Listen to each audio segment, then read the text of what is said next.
Saint-Malo est un port, son histoire et son organisation est liée à cette fonction portuaire. Saint-Malo est une ville ouverte sur le monde très tôt dans son histoire, mais aussi une ville fermée derrière ses remparts.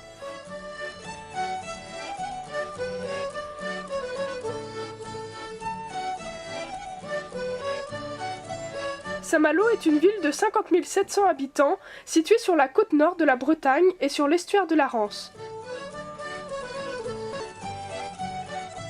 L'histoire de Saint-Malo est intimement liée au fleuve qui relie la ville à son arrière-pays. La Rance et le mouillage des navires, c'est un vivier de marins et de marchandises. De Dinan remontent les cuirs, les bois, les grains. Sur les rives de la Rance, on y construit les navires, on y moule le grain dans les moulins à marée. De Saint-Malo arrivent les poissons, les épices, le bois exotique.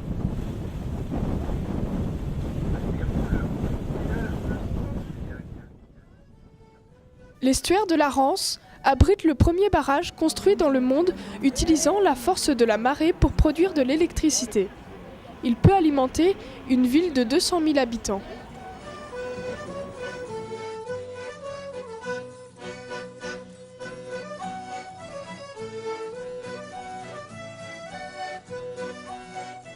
Le développement du commerce malouin, son emplacement stratégique sur la Rance, les conflits avec les Anglais imposent une protection de la cité.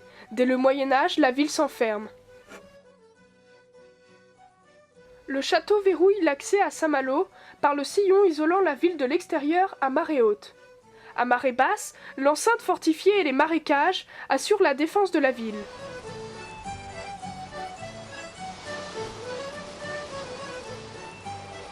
L'évolution des fortifications malouines suit les progrès de l'armement.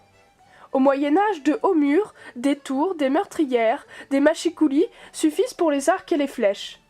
À partir du XVe siècle, les canons commencent à apparaître. Les murs s'épaississent. Avec Vauban, ingénieur, architecte militaire et urbaniste, la défense n'est plus une ligne mais une surface. C'est la défense en profondeur. Il s'agit d'empêcher les navires d'approcher de Saint-Malo. Les vieux remparts deviennent plutôt des lieux de promenade.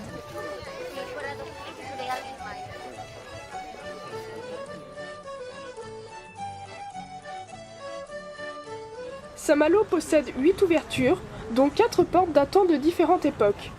La grande porte est la plus ancienne de la ville. Elle date de 1582. Elle fut longtemps l'entrée principale par où étaient déchargées les marchandises en provenance des mers du Sud, de Chine ou d'Arabie via le port. La porte Saint-Thomas est aussi l'une des plus anciennes de la ville. Elle défendait son entrée par la Grande Grève. Les Malouins étaient ainsi prisonniers de leurs murs à marée haute. Saint-Malo était gardé, à l'époque, par les dogs anglais, conduits par des officiers municipaux, les chiennetiers. Ces chiens se trouvaient le jour dans un chenil situé près de la porte Saint-Thomas. La porte de Dinan, quant à elle, a été ouverte en 1714, lors du second accroissement de la ville.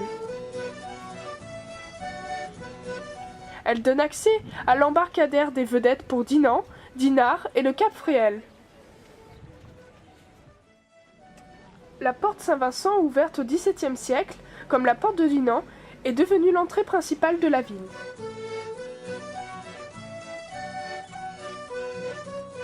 Aujourd'hui, Saint-Malo est essentiellement une ville qui profite de son site et de sa renommée.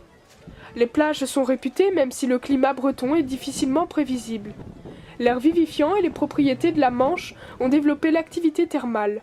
Le tourisme est donc un secteur important pour Saint-Malo. Mais Saint-Malo n'en reste pas moins un port actif.